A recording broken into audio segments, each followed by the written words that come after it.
April is National Donate Life Month. The goal is to encourage Americans to register as organ, eye, and tissue donors, and also celebrate those who have saved lives through the gift of a donation. News Center Maine's Lee Goldberg sat down with a couple from Newfield who have both given and received through the living donor part of the Maine transplant program. I mean, I wasn't even as bad as most people. I wasn't on dialysis. Sally French knew that at some point in her life, she'd likely be dealing with kidney issues. Afraid I was going to die young like my mother and my grandfather. So I was pretty relieved that this was now an option.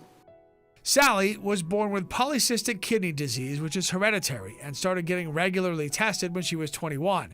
It wasn't until she turned 50 that she had her first issue with kidney stones. As her condition worsened, Sally's energy level was depleted, and she struggled to get through each day. Finally, it was time to talk transplant. We were told, actually by my nephrologist way back, that if I had a living donor, I would get a transplant faster. And right from the very beginning, Tim said, "I'll donate." Sally's husband, Tim, was ready, willing, and able to help. They reached out to the Maine transplant program and started the process. It was about 6 months when I was doing all the testing. And the hardest part was each time you go in to test for something, you can be eliminated at any point. So you're always going in thinking, wow, is this going to be my last appointment? Is it going to be something that prohibits me from, donating? Because that's a good possibility. Tim made it through the testing, but was not a perfect match for Sally, so the couple opted for the donor exchange program. Now I can not only help to save her life, but I can take part in saving someone else's. So it's like, it's just a no-brainer to me. It's like, why wouldn't you?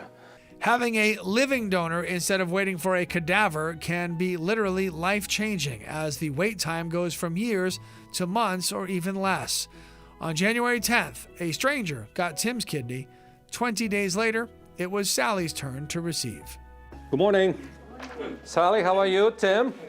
Dr. Juan Vargas is the surgical director of the Maine Transplant Center, which has been around since 1973. Dr. Vargas says nationally, about 15 to 20% of kidney donations are from living donors. In Maine, that number is 50%. Not only does a living donor speed up the wait process, it also improves your long-term prognosis. The durability of kidneys from living donors is twice as long.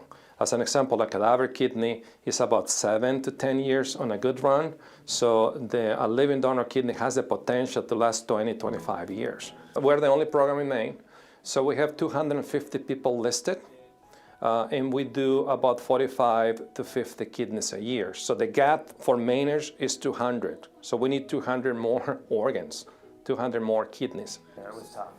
Back to Tim and Sally, each recovering well. Tim is already back to work, and Sally is headed in that direction. She says she's very much looking forward to transitioning from just surviving each day to actually living again. Lee Goldberg reporting. A lot of people wonder about the costs associated with being a living donor. The recipient's insurance covers most things, and then there's a program called Donor Shield that people can take part in, which picks up the rest, including any time off from work that a donor may need to take.